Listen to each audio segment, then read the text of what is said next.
말씀 보겠습니다. 마태복음 14장 1절부터 12절까지 말씀을 봅니다.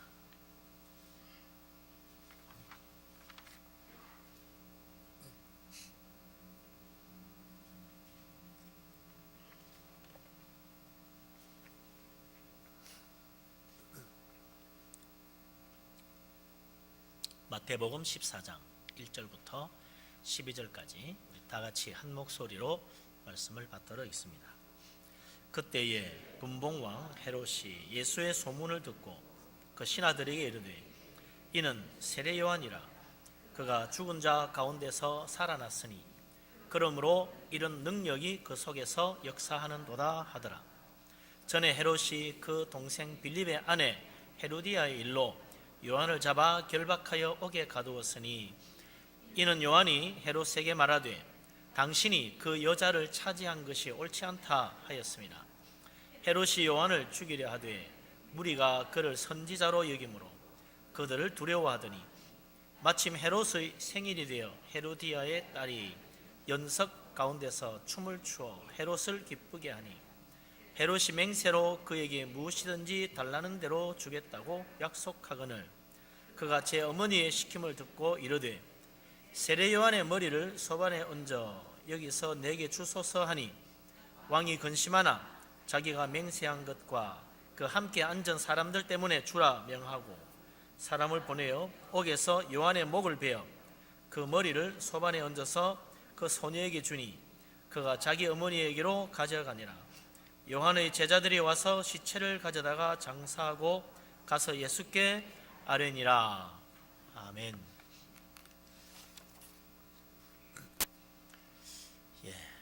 새해 들어서 날씨가 부축 추워졌죠. 갑자기 10도 가까이 떨어졌습니다. 내일은 1도 더 떨어져가지고 영하 9도가 된다 그러죠. 다행스러운 것은 내일 오후부터 막 풀리는 모양입니다. 갑자기 추워지고 그러면 감기 조심하셔야 되는데 부디 건강 유의하시고 새해에는 아프지 않도록 건강하게 지내는 한 해가 되기를 바랍니다. 참 이상하게 말이죠. 해마다 신년 축복 특별 새벽기도 하면 추워요.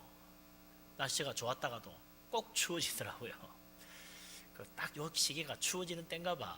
참 묘하게 그렇습니다만 또 그럴지라도 우리가 하나님 앞에 특별 새벽기도로 작정하고 새벽기도 하는 날이니까 날씨가 추워지면 아무래도 나이 드신 분들 이 혈압 때문에 조심하셔야 됩니다. 또 무리하지 마시고 할 수 있는 한 우리가 또 열심히 나와서 새벽기도 이 한 주간 은혜 가운데 또 말씀 통해서 기도 통해서 축복받는 시간 되시기를 바랍니다. 아멘. 최근에 우리나라 새로운 말이 하나 생겼습니다. 언제부터 생겼는지 아마 작년에 새로 생긴 말 같기도 하고요. 갑질이라는 말이 생겼더라고요. 갑질. 무슨 말인가 했더니 계약서에 나오는 갑과 을의 관계 때문에 항상 윗사람 갑의 위치에서 그 권세를 마구 휘둘러 가지고 을 위치에 있는 사람을 괴롭힌다. 그래서 그걸 갑질이라는 말이 생겼더라고요. 갑질의 아주 대표적인 사건, 작년 말에 대한항공 부사장이 미국에서 대한항공 자기 비행기를 되돌린 사건이 아주 크게 보도가 됐지요. 세상이 지금도 많은 관심을 가지고 어떻게 되나 보고 있습니다. 심진찮게 한 번씩 텔레비에 나와요. 이번에 정식으로 구속이 된다고 그러는데 자기 권세로 부하 직원을 함부로 대한 것 이것 자체부터 갑질이라 그래서 사회적인 질타를 받고 있죠. 그런데 도대체 무슨 큰 잘못을 저질러서 그런 야단을 맞았나 했더니 다 합당하게 정당하게 또 모든 시행 규칙대로 다 했다는 거예요. 그런데 오히려 저 잘못된 거 하나도 없고 규정대로 다 했는데요 하는 바람이 더 화가 나가지고 말이죠. 더 야단을 쳤다는 겁니다. 그리고는 비행기에서 내리도록 하고 비행기도 그 직원을 내리게 하기 위해서 비행기를 거꾸로 돌렸다는 거죠. 그것도 참 비난받아 마땅하지만 더더구나 참 어처구니 없는 것은 항공사 부사장이라는 직함을 가진 사람이 항공법에 어긋나는 짓을 자기 스스로 했다는 겁니다. 비행기를 돌리면 안 되는데 돌리게 했다는 거죠. 참 이 자체가 범죄가 된다는 겁니다. 범죄. 저도 뭐 비행기 돌릴 수도 있지 않나 싶었더니 그게 범죄래요. 정식으로 구속이 된다는 거 아닙니까? 여러 가지로 그것을 모면하려고 해보지만 잘 안 되는 것 같습니다. 억울하게 비행기에서 쫓겨난 대한항공 부하 직원, 모든 걸 정당하게 행했는데도 부당한 처사를 당했고, 이제 앞으로 계속 그 항공사에서 어떻게 일하겠나, 참 입장 곤란하겠다 싶은 생각이 듭니다만, 어쨌든 참 그 사람 곤란하게 된 거지요. 세상에는 이렇게 불의한 권세자로 말미암아 힘없는 어려운 자가 희생당하는 경우가 적지 않은 거지요. 그러니까 갑질이라는 말도 생기지 않겠습니까? 오늘 보는 이 이야기 속에 나오는 헤롯 왕과 세례 요한의 사이에 일어난 일도 바로 그런 류의 이야기와 유사하다 이거죠. 헤롯 왕이 자기의 권세로 참 의로운 선지자 세례 요한에게 갑질의 극한을 행한 거죠. 사형시켜 죽여버렸으니까 아무 죄도 없는데 얼마나 참 어처구니 없는 일입니까? 이런 잘못된 사건들이 옛날이나 지금이나 형태만 변할 뿐 여전히 계속되고 있다는 거죠. 왜 그렇습니까? 인간은 지위 고하를 막론하고 다 죄인이기 때문에 함께 치우쳐서 다 악을 행하지, 높은 지위에 있다고 정당하게만 행하는 것도 아니고 또 낮은 사람이라고 다 옳게 행하는 것도 아니지요. 우리는 누구나 다 잘못될 수 있고 또 실수할 수 있고 또 허물이 있는 인간들 아니겠습니까?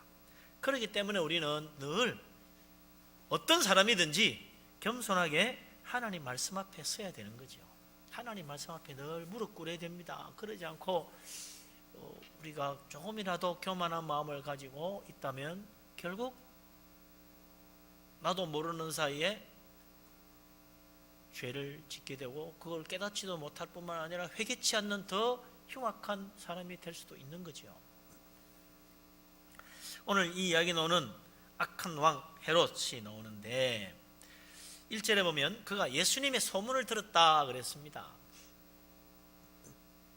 예수님의 소문을 듣고 2절에 보니까 그의 반응이 참 묘합니다. 자기 신하들에게 말하기를 야 이거 세례 요한 아니냐, 그가 죽은 자 가운데서 살아나가지고 그 예수라는 사람 몸속에서 그런 능력을 나타내나 보다, 그렇게 말했다는 거죠. 이게 도대체 무슨 이야기입니까? 많은 사람들이 예수님의 소문을 들으면요 예수님께 몰려왔어요. 어떤 사람은 예수님 소문을 듣고 자기 병든 몸을 이끌고 예수님 찾아왔습니다. 혹시 나도 예수님 은혜로 이 흉악한 병을 고칠 수 있을까? 그래서 와가지고는 정말로 다 고침받고 갔어요. 소경도 눈을 뜨고 중풍병자도 고침받아가지고 걸어나가고 혈루병 든 여자도 예수님 옷가에 손만 대고도 고침받아 건강해지고 흉악한 귀신 들린 딸을 가진 여자도 예수님께 와서 간구하여 자기 딸 고침받았어요. 이런 소문이 퍼져나가니까 예수님 가는 곳마다 병자들이 모여드는 게 구름대처럼 모여드는 거죠. 예수님 가시는 곳이면 어디든지 사람들은 소문을 듣고 어떻게 알고 왔는지 다 몰려들었어요. 이 마가복음 2장 1절에도 보면 예수님이 가버나움에 가셨는데 집에 들어갔더니 사람들이 소문이 들린지라, 가버나움 누구 집에 들어갔다더라 소문이 들린지라, 사람들이 와 모여와가지고 얼마나 사람이 많이 왔는지, 중풍병자 덜것에 싣고 왔는데 사람이 너무 많아가지고 문으로 들어갈 수 없어서 지붕 뜯어가 내렸잖아요. 사람이 너무 많아서 너도 나도 예수님께 다가오는 겁니다. 혈루병 여자가 예수님 옷가에 뒤에 손을 댈 때도 그랬어요. 예수님 옷가에 손을 대가지고 능력이 나가서 고침받으니까 예수님이 돌아보면서 누가 내 몸에 손을 댔느냐? 그때 제자들이 예수님께 뭐라 그럽니까? 예수님 이렇게 많은 사람이 서로 떠밀고 있는데 누가 내 옷에 손을 대느냐 말씀하시면 어떡합니까? 그럴 수도 있지요. 뭐 이런 이야기죠. 이렇게 사람이 서로 떠밀고 난리라는 거예요. 얼마나 사람들이 많이 몰려들었는지. 예수님 길 가는데도 막 너도 나도 몰려들어가 예수님 옷에 손 한번 대버려, 예수님 손 한번 잡아버려, 막 밀고 막 난리가 난 거죠. 제자들이 12제자가 막아도 이거는 뭐 안 되는 거야. 그러니까 밀치고 하는 그 아우성 치는 가운데 혈루증 든 여자 살짝 가서 예수님 옷에 손대고 고침받는 일도 벌어지는 거지요.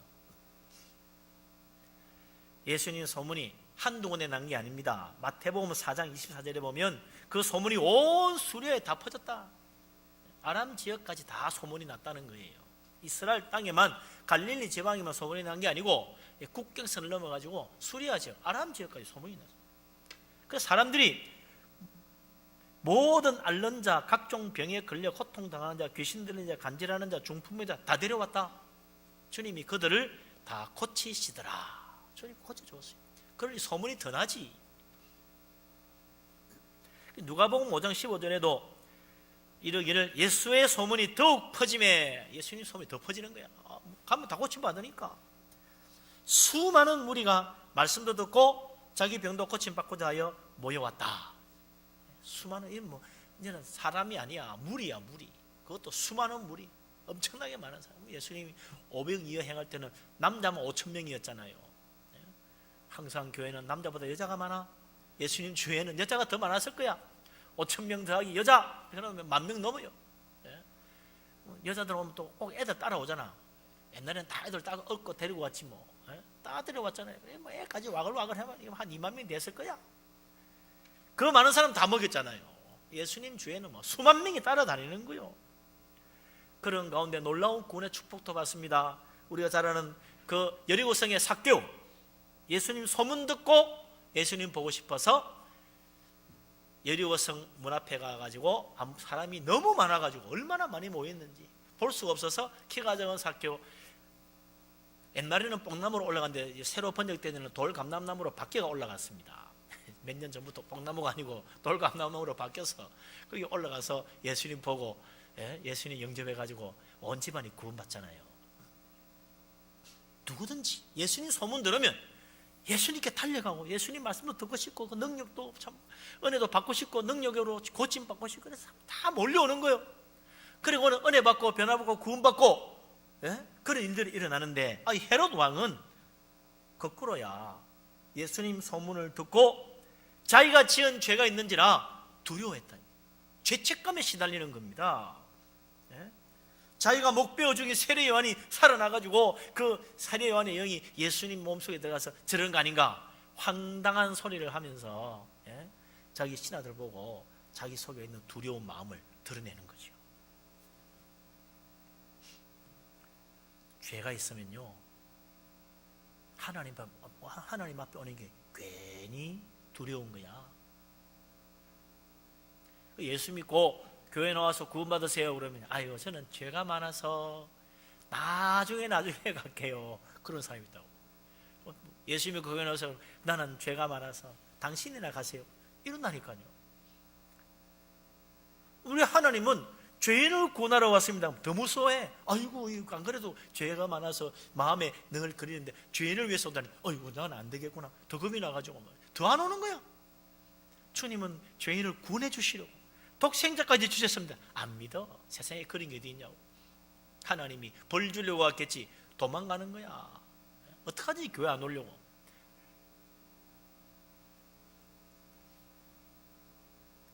사람이 마음속에 죄가 있으면 하나님을 두려워합니다. 겁이 나는 거지. 왜? 하나님은 다 아시니까.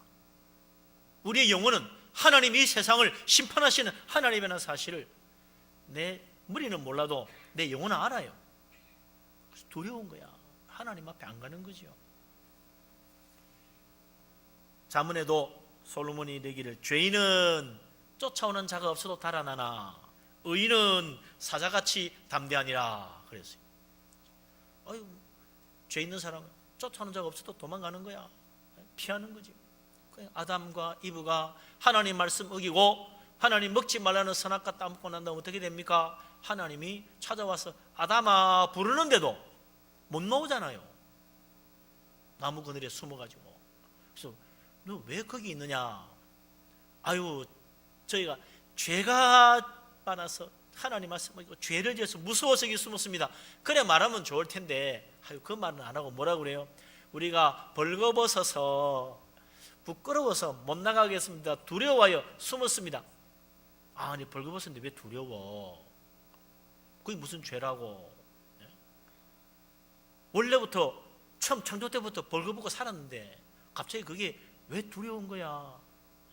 그 말이 내 속에 죄가 많아서 하나님 무섭습니다. 그 말을 딴소리로 하는 거죠.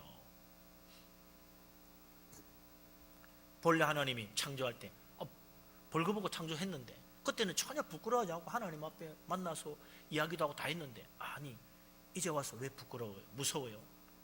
죄가 내 속에 있으니까 하나님 무서운 거지. 벌거벗어서 무서운 게 아니거든요.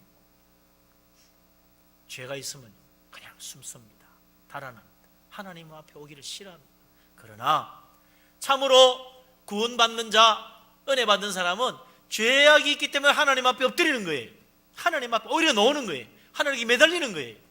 그래서 구원받고 축복받는 겁니다.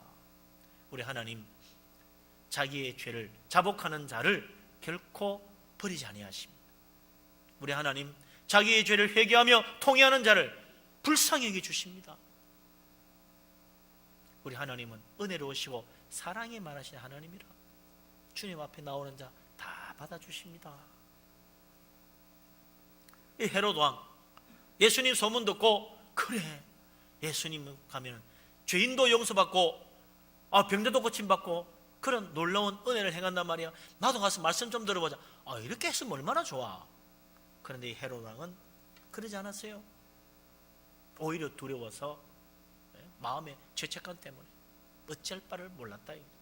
주님께 나아가지도 않았어요. 중풍병 들려서 친구들 들것에 실려와 지붕 뜯어내렸던 그 사람, 예수님 앞에 내려왔을 때 주님이 하신 첫 번째 말씀이 무엇입니까? 작은 자여 내 죄를 하나님이 다 용서하셨느니라. 죄 용서 받았다고 그랬어요. 그 사람 얼마나 죄송했겠어요. 안 그래도 중풍병에 사지가 굳어가 꼼짝 못하는, 내가 무슨 천벌을 받아서 이렇게 됐을까, 죄 많은 인생에 이런 벌을 받나 보다 했는데 지붕까지 떠다가 내리는 이런 신뢰를 보면서 얼마나 죄스럽겠어요. 어쩔 바를 모르는 그 사람, 예수님이 작은 자여 두려워하지 말라. 내 죄의 사함을 다 받았느니라. 하나님 다 용서해 주시는데 뭐 걱정하느냐?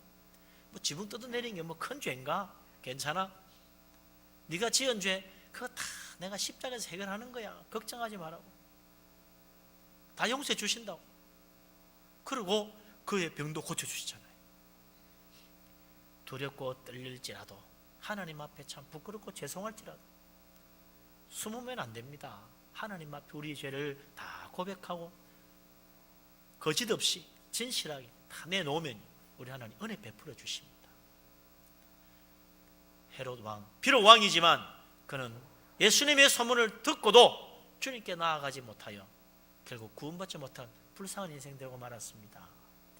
언제든지 내 속에 아무리 부끄러운 죄가 있을지라도 우리 하나님 앞에 나아가서 엎드리고 통회하면 우리 하나님 다 은혜 베푸시고 용서하시고 구원해 주십니다. 은혜로우신 주님 앞에 믿음으로 나아가는 복된 믿음의 사람 되시기를 주의 이름으로 축원합니다. 아멘. 이 헤롯 왕 무슨 죄를 저질렀습니까? 여기 보니까 아무 죄 없는 선지자 세례 요한을 자기 생일날 자기가 한 말에 대한 책임을 지고 체면 차리려고 죄 없는 세례 요한 목을 베어 주겠어요? 아니, 아무리 자기 딸이 이쁘게 춤을 잘 추어가지고 그랬다 치더라도 그것도 자기 친딸도 아니잖아요. 어부딸이야. 자기 헤로데와 데려온 딸. 물론 천수로 따지면 조카지요. 동생의 아내를 빼앗은 거니까 그 자식이니까 조카지.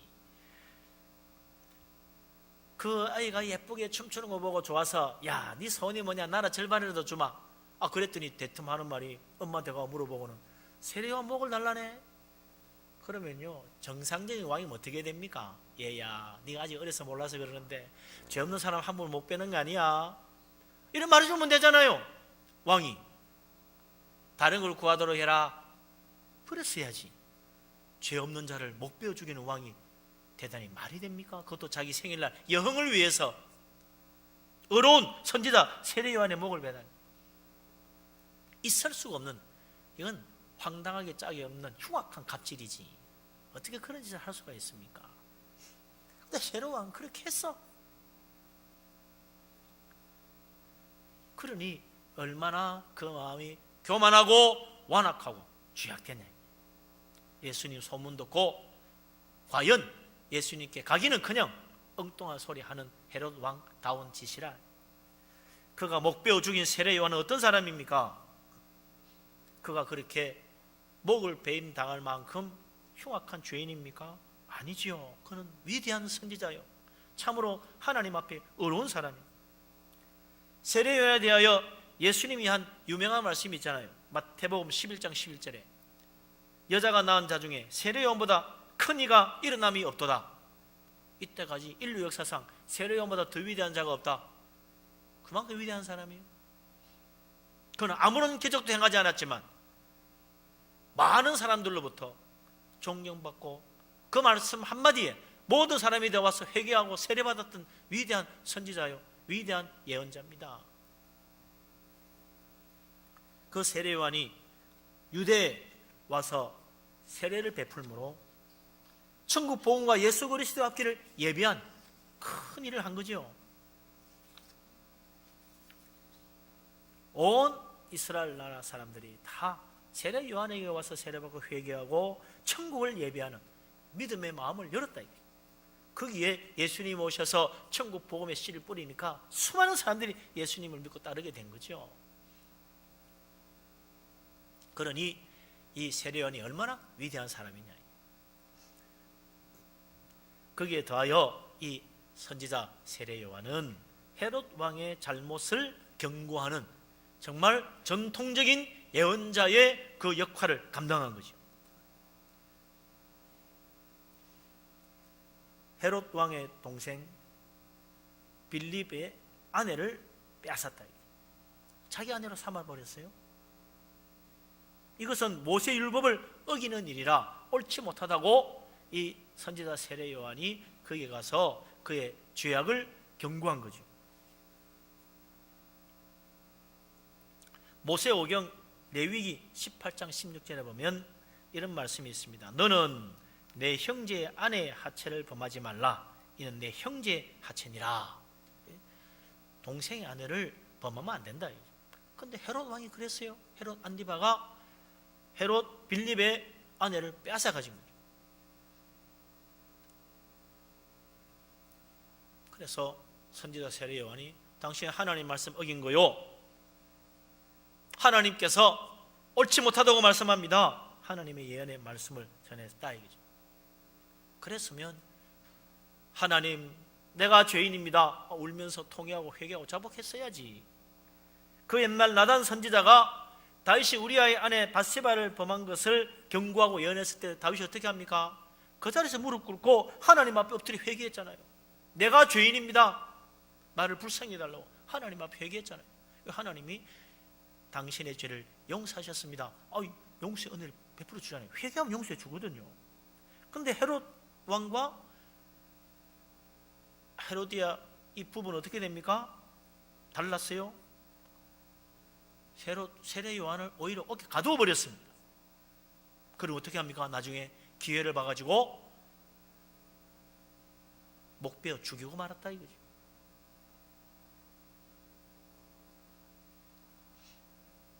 헤롯 왕 생일에 헤로디아의 딸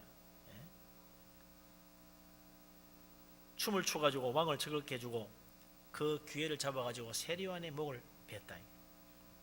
자신의 권세와 자신의 그 간사한 계략과 불의로 하나님 말씀 어기고 범한 죄를 막아보려고 하지만 사람들 눈은 감길 수 있고 사람들의 입은 막을 수 있지만 하나님의 진리의 말씀이 닫혀지는 건 아니거든요.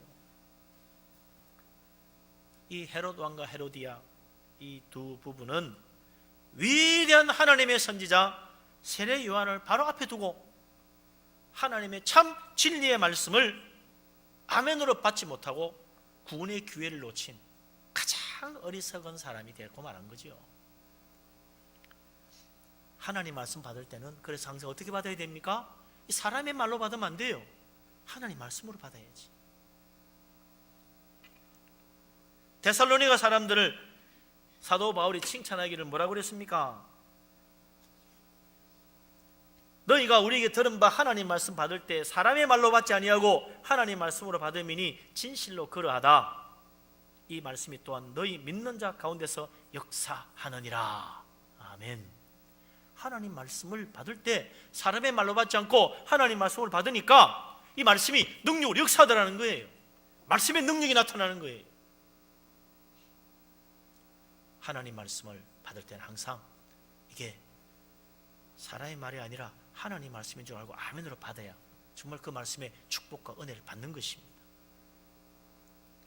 하나님 말씀하는데 그 목사가 하는 이야기구나 이렇게 생각하면 안 된다는 거죠. 와서 누가 하든지 하나님 말씀하면 아멘으로 받는 게 축복의 길입니다. 하나님 말씀 사람의 말로 받지 말고 하나님 말씀으로 받아서 우리 하나님 놀라운 축복 은혜를 받는 복된 믿음의 사람 다 되시기를 주의 이름으로 축원합니다. 아멘.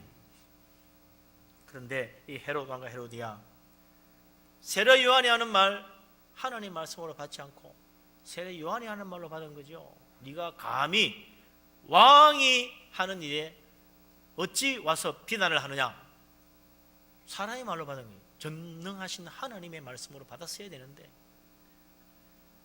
그래서 이 헤로디아는 더 완악하게 마음에 악한 원수를 맺어가지고 헤롯 왕의 그 생일날을 기회를 잡아서 선지자 세례 요한의 목을 베어달라는 참으로 끔찍한 요구를 자기 어린 자식에게 시켰다. 얼마나 참 사악한 일입니까? 자식은 악한 거 안 보여주고 싶어 하는 게 마음인데 예? 어떻게 자기 자식에게 그런 걸 시킬 수가 있어요? 그래서 그 세례 요한의 목이 담긴 쟁반을 받아다가 자기 엄마한테 갖다 주게 했다. 그 자식이 어떻게 되겠습니까? 성경에 안 나오지만요 역사에 보면 그 자식 참 파란만장한 인생 삽니다. 결코 축복을 받을 수가 없다. 우리 하나님 오늘 우리에게 이 진리의 말씀, 생명의 말씀, 구원의 말씀으로 우리를 축복하시고 우리를 붙들어 주기를 원하십니다. 하나님 말씀 항상 말씀 들을 때 마음을 열고 아멘으로 하나님 말씀 받아서 정말 축복받는 복된 사람 다 될 수 있기를 주의 이름으로 축원합니다. 아멘. 그래서 다윗 같은 사람은 나단 선지자가 와서 하는 말 듣고 회개하고 더욱 창대하게 됐잖아요. 더 큰 축복 받았지 않습니까? 하나님은 우리에게 은혜를 베푸시기를 원하시지 결코 우리가 멸망만 받기를 원하지 아니하십니다. 하나님이 왜 독생자 예수 그리스도를 이 세상에 보내셨습니까? 하나님이 세상을 이처럼 사랑하사 독생자를 주셨으니 이는 그를 믿는 자마다 멸망하지 않고 영생을 얻게 하려 하심이라고 그랬잖아요. 하나님이 이 세상에 예수님 보내신 이유는 우리를 구원하시기 위한 겁니다. 그게 하나님 뭐라고 말씀하십니까? 요한복음 3장 16절 한번 펴서 보십시오. 그게 하나님 그 뒤에 뭐라고 말했나?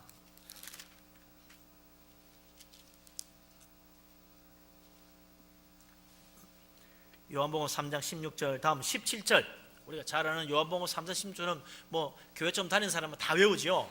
노래도 부르고 요한복음 3장 10장 노래도 하나니 하나님이 세상 이처럼 사랑하사 독생자를 주셨으니 노래 다 외웁니다만 그 뒤에 17절에 뭐라고 돼 있나? 이건 모르는 사람이 많더라고요. 17절 그 뒤에 찾았습니까? 같이 읽어보겠습니다. 하나님이 그 아들을 세상에 보내신 것은 세상을 심판하려 하심이 아니요 그로 말미암아 세상이 구원을 받게 하려 하심이라. 아멘. 예. 하나님의 아들을 세상에 보내신 이유는 세상을 심판하기 위해서 그런 게 아닙니다. 죄인을 벌하려고 죄인들 다 잡아 죽이려고 보낸 게 아니에요. 예수님 보내셔가지고 죄인들을 구원하시려고, 은혜를 베풀어 주시려고, 멸망으로 가는 사람 구원해 주시려고, 지옥에 가는 사람 천국 보내주시려고 하나님이 독생자를 보내신 거라는 거예요. 그러니 아무 염려하지 말고 아무리 죄가 많아도 다 주님께 오라고 말씀하십니다. 우리 예수님께서도 수고하고 무거운 짐진자들아 다 내게로 오라고 그랬잖아요. 우리 주님이 부르신 자들이 누굽니까? 수고하고 무거운 짐진자들이라. 우리 생각에는 예수님같이 어려우시고 위대하신 분은 오시면 이 세상에 착하고 진실하고 거짓 없는 자들은 다 내게로 오라, 내가 너희를 쉬게 해주겠다, 그렇게 말해야 맞잖아요. 우리는 그렇게 생각하는 사람 많아요. 예수님 믿고 예수님께 나가려면 착한 일 많이 해야 갈 거 아닌가, 죄는 안 지어야 될 거 아닌가, 정말 어렵게 살아야 예수님 앞에 갈 수 있지 않나, 그런 사람 부를 것 같아. 그건 우리 생각이지. 주님은요, 어렵고 진실하고 정직하고 깨끗한 양심 가지고 정말 좋은 일 많이 한 사람들아 다 내게로 오라, 그렇게 부르지 않았다는 거예요. 오히려 나는 의인을 부르러 온 게 아니고 죄인을 불러 구원하러 왔다 그랬잖아요. 그리고는 수고하고 무거운 짐진자들아 다 내게로 오라, 괜찮다는 거예요. 수고하고 무거운 짐지고 지치고 피곤하고 힘들고 고통스럽고 어렵고 부끄러운 거 많아도 세상에 무거운 죄짐에 눌려가지고 내 속에 양심에 갇혀받아도 오라는 거야. 주님께로 오면 다 쉬게 해주겠다는 거예요.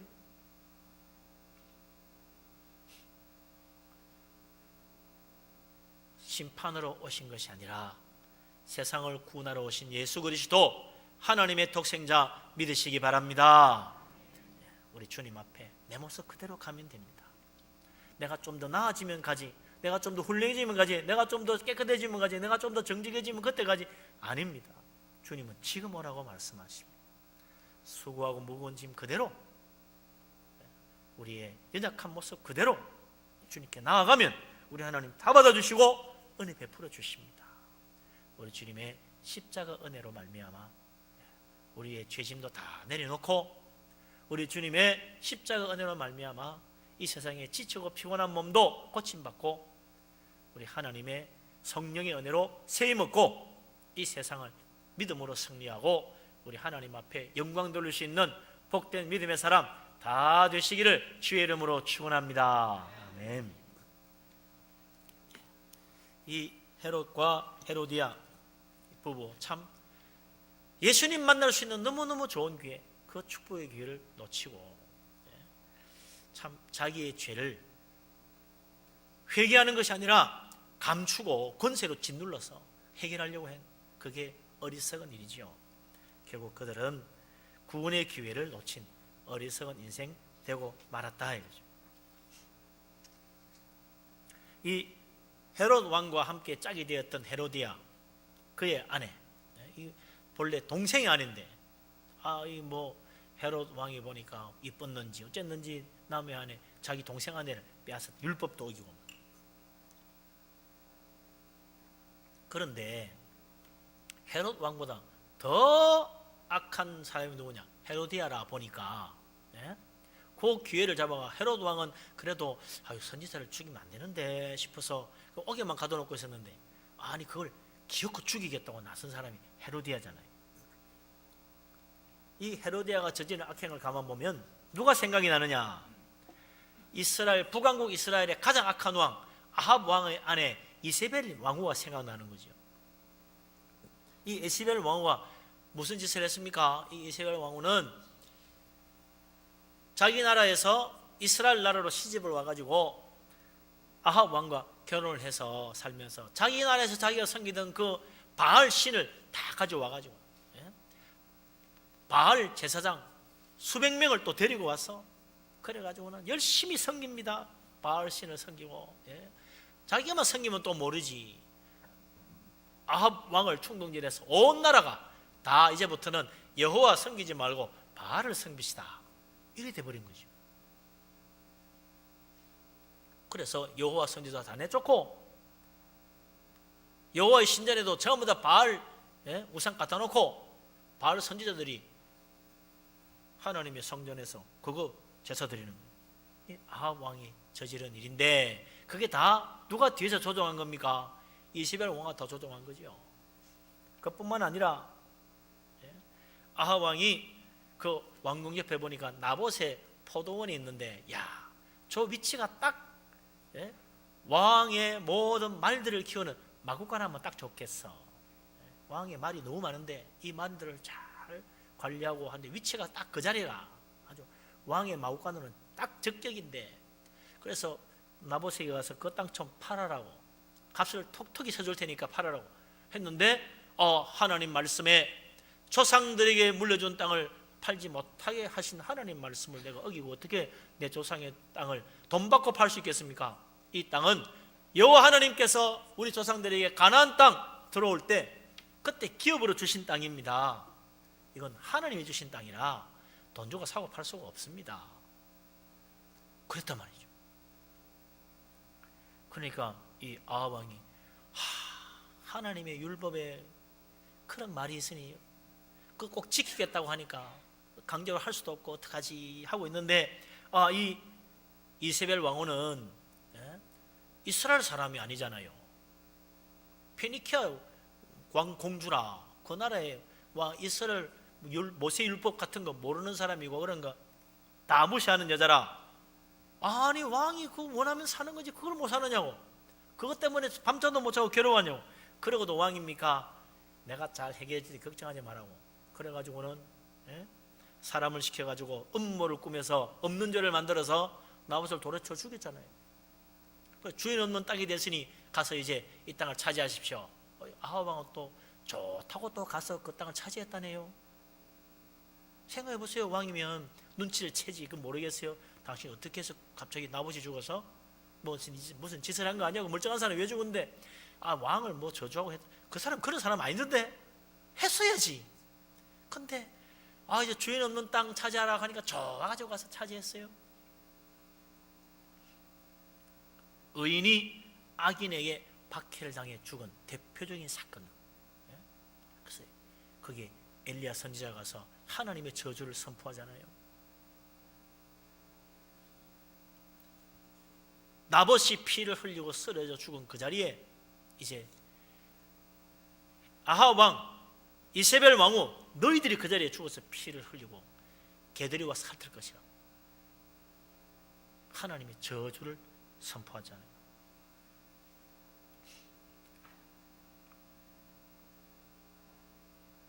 탐욕에 눈이 어두워서 하나님 말씀 어겼던 아합과 이세벨 왕후, 이 헤롯 왕과 헤로디아 자신들의 그 정욕과 악행을 따라서 저지른 그 모든 죄를 하나님 말씀 어기고 그거 감추려고 나중에는 이 아무 죄 없는 어려운 선지자 세례 요한을 목베어 주겠다. 이게 무슨 일입니까? 참 어두운 시대라. 이스라엘 역사상 가장 어두운 시대, 아합과 이세벨 왕후의 시대, 가장 어두운 시대. 근데 그때 가장 위대한 선지자 엘리야와 엘리사가 나왔다는 겁니다. 이게 하나님이 참 오묘한 섭리예요. 헤롯 왕과 헤로디아 같은 이런 흉악한 자가 권세를 잡고 세상을 다스리는 시대, 그 어두운 시대에 위대한 선지자 세례 요한, 하나님의 아들 예수 그리스도께서 온 세상을 구원하는 그 놀라운 일을 이루셨다는 것입니다. 이게요, 하나님의 놀라운 섭리입니다. 어둡고 참으로 죄악이 가득하고 불의가 정의를 이기는 것 같은 세상에 그때야말로 하나님의 특별하신 구원과 은혜, 축복의 빛이 또 비춰지는 때라. 그래서 죄악이 많은 곳에 은혜가 넘친다고 하는 겁니다. 하나님은 이 헤롯 왕과 헤로디아 그 악한 자들을 통하여 하나님은 악한 때 악하게 사용하십니다. 예수님 때는 또 어떻게 됩니까? 가룟 유다와 빌라도 총독과 대제사장과 바리새인들이 그 악한 때에 악하게 쓰임받는 악한 자들로 나타나는 거지요. 하나님은요, 악한 때에 악하게 쓰시려고 악한 자들을 예비해 놓습니다. 그런데 그 자리에 누가 가세요? 가룟 유다가 가서 앉았어? 헤롯과 헤로디아가 가서 앉았어요? 빌라도 가서 앉았어요. 악한 자로서 악한 때 쓰임받는 자, 참 불쌍한 사람입니다. 그처럼 어리석고 미련한 자가 어디 있겠습니까? 하나님은요, 우리가 악한 자로서 악하게 쓰임받기를 결코 원하지 않습니다. 하나님, 우리가 참으로 하나님의 은혜 받은 자로서 하나님 뜻에 따라 하나님께 귀하게 쓰임받기를 원하시는 거지. 그게 하나님 뜻이요. 그래서 하나님 우리를 믿음으로 부르시는 것입니다. 내가 너에게 은혜를 베풀고 너를 통하여 하나님 영광 나타내기를 원하신다는 거예요. 그래서 예수님과 예수님 제자들이 한 번은 길을 가는데 날 때부터 소경된 자가 앉아 있어요. 제자들이 물었지요. 이 사람이 날 때부터 소경이 됐는데 누구 죄 때문에 그렇게 됐습니까? 부모의 죄 때문에 날 때부터 소경이 된 겁니까? 자기 죄 때문에 저렇게 어머니 뱃속에서부터 무슨 죄를 지었는지 저렇게 소경이 되어 나온 겁니까? 어떻게 된 겁니까? 그때 예수님 뭐라고 그랬어요? 부모의 죄도 아니요 자기의 죄도 아니라 하나님께서 하시고자 하시는 일을 나타내고자 할 뿐이니라. 그리고는 주님께서 그 눈을 뜨게 해가지고 하나님 영광을 나타냈잖아요. 날 때부터 소경된 자 얼마나 참 불쌍하고 비참한 인생입니까? 사람 구실 못하고 살았어요. 그러나 그는 하나님의 때 하나님께 귀하게 쓰임받는 축복의 인생으로 바뀌었다. 주님께 나아오니까, 주님 의지하니까, 주님 붙잡으니까 그런 놀라운 축복이 이루어진 거예요. 그러나 가룟 유다는 예수님이 제자였음에도 불구하고 주님의 은혜의 때에 쓰임받는 축복의 인물이 되지 못하고 악한 때에 쓰임받는 악한 자가 되고 말았어요. 예수님 은삽시 보고 팔아먹었어. 왜요? 돈에 욕심이 가가지고. 심지어는 헌금계에서 돈도 꺼내는 도둑놈이었다고. 사도 요한이 요한복음에서 고발하고 있잖아요. 그 사람은 헌금계에서 돈 빼먹는 흉악한 도둑놈이었다고. 그런 악한 자가 결국은 돈에 눈이 어두워서 예수님 은삽심 받고 팔아먹어버렸잖아요. 양심에 갇혀받고 자살하는 불쌍한 인생 됐지요. 헤로드 왕과 헤로디아도 그 왕의 권세로 선정을 베풀고 다윗 왕처럼 또 애굽에서 요셉처럼 사람들을 살리는 일 하면 얼마나 좋아요. 그러나 이 사람들은 자기 권세로 자기의 죄를 가리고 악행을 저지르고 하나님 앞에 심판받아 멸망받는 인생 되고 말았습니다. 하나님, 우리가 하나님 앞에 참으로 은혜 받고 귀하게 하나님 영광을 위하여 쓰시기를 원하십니다. 우리 주님 그래서 우리를 또한 부르십니다. 예수님께서 나를 따라오라, 내가 너희로 사람 낚는 어부 되게 해주겠다. 하나님 때를 위하여 하나님께 쓰임받는 인생 만들어주겠다고 제자들을 불러서 위대하게 사용하셨지 않습니까? 오늘도 주님 부르심 앞에 믿음으로 순종하여 나아가서 하나님 앞에 참으로 귀하게 쓰임받고 하나님의 영광을 드러낼 수 있는 복된 믿음의 사람 다 되시기를 주의 이름으로 축원합니다. 아멘. 기도하겠습니다.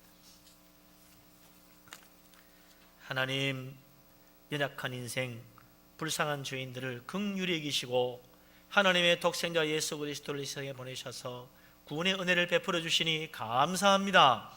예수 그리스도 주님께서 이 세상에 오신 것은 죄인을 심판하려 하심이 아니라 오히려 구원하시려고 우리에게 오신 줄로 믿습니다. 하나님, 주님을 믿고 주님 앞에 나아가기를 원합니다. 주님을 영접하고 구원의 은혜 받고 하나님의 선하신 부르심 앞에 나아가서 참으로 하나님의 때에 하나님 영광을 위하여 귀하게 쓰임받는 믿음의 사람, 은혜 받는 자, 주님께 순종하는 사람 다 되게 하여 주시옵소서. 아버지 하나님, 헤롯 왕과 헤로디아처럼 악한 마음으로 완악하여 참으로 선지자 세례 요한 같은 신실한 자의 말에 귀를 기울이지 못하고 그의 마음을 닫아 멸망에 이르는 어리석은 자같이 되지 않도록 하나님 우리를 붙들어 주시옵소서. 항상 하나님 말씀 받을 때 사람의 말로 받지 않고 하나님 말씀으로 받아 은혜 받고 축복 받게 하여 주시옵소서. 아버지 하나님, 오늘도 우리가 하나님 앞에 나아가며 주님 은혜 간구합니다. 성령께서 함께하여 주시옵소서. 이제 우리 1분만 서로 하나님 앞에 기도하며 주님 은혜를 간구하도록 하겠습니다. 아버지 하나님, 주님 은혜 감사합니다. 연약한 인생입니다. 부족한 인생입니다. 주님 앞에 정말 부끄럽고 주님 앞에 참으로 나오기는 너무나 주님 부끄러운 것 많지만 우리 하나님 믿고 하나님 은혜 가운데 나아갑니다. 주님의 사랑을 믿고 십자가 은혜 믿고 주님 앞에 나아갑니다. 수고하고 무거운 짐 이제 다 내게로 하신 주님 말씀을 믿습니다. 의인을 부르러 온 것이 아니라 죄인을 부르러 오신 예수님 말씀을 믿습니다. 하나님, 우리는 부족하지만 그 주님의 사랑 믿고 주께 나아가오니 하나님 우리를 붙들으시고 우리를 새롭게 하시고 하나님 때에 하나님께 쓰임받는 축복의 사람 되기를 원합니다. 악한 때를 위하여 쓰임받는 악한 자 되지 않기를 원합니다. 하나님의 선한 계획을 위하여, 하나님 영광을 위하여, 하나님 하시고자 하신 일을 위하여 쓰임받을 수 있도록 하나님께 나를 내어드리며 주님께 순종하며 주님 은혜 가운데 살아가는 믿음의 사람 다 되게 하여 주시옵소서. 이번 신년 특별 새벽기도 통해서도 기도하며 은혜 받고 우리가 정말 주님을 위하여 준비된 자가 되어서 정말 깨어있는 믿음의 사람 되어서 우리 하나님 앞에 영광 돌리게 하여 주시옵소서. 주님 감사합니다. 우리 하나님 함께 하심을 믿습니다. 예수 그리스도 이름으로 기도합니다. 아멘. 찬송가